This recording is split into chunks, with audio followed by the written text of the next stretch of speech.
సమస్యలను క్షేత్రస్థాయిలో గుర్తించి ప్రజలకు సమర్థవంతమైన సేవలు అందించే విధంగా పోలీస్ అధికారులు సిబ్బంది కృషి చేయాలి అని జిల్లా ఎస్పీ సూచించారు.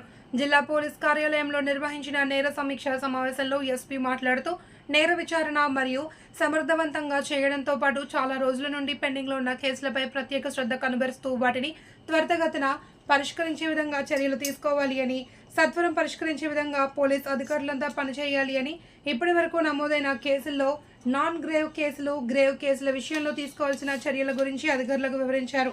దొంగతనాల నివారణకు రాత్రిపూట పెట్రోలింగ్ వ్యవస్థను, నిఘా వ్యవస్థను పటిష్టపరచాలన్నారు.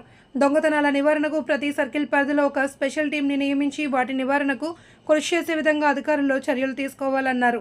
నకిలీ భూములు, నకిలీ పత్రాలు సృష్టించి బలవంతపు వసూళ్లకు పాల్పడడం, వివాదాస్పద భూముల విషయంలో జోక్యం చేసుకుని సెటిల్ చేస్తానని, తమ పేరును రిజిస్ట్రేషన్ చేయించుకోవడం వంటివి చట్టరీత్యా నేరమన్నారు. గల్ఫ్ దేశాలకు పంపించడం, ఇటువంటి చర్యలపై కఠినంగా వ్యవహరిస్తాము అని అన్నారు.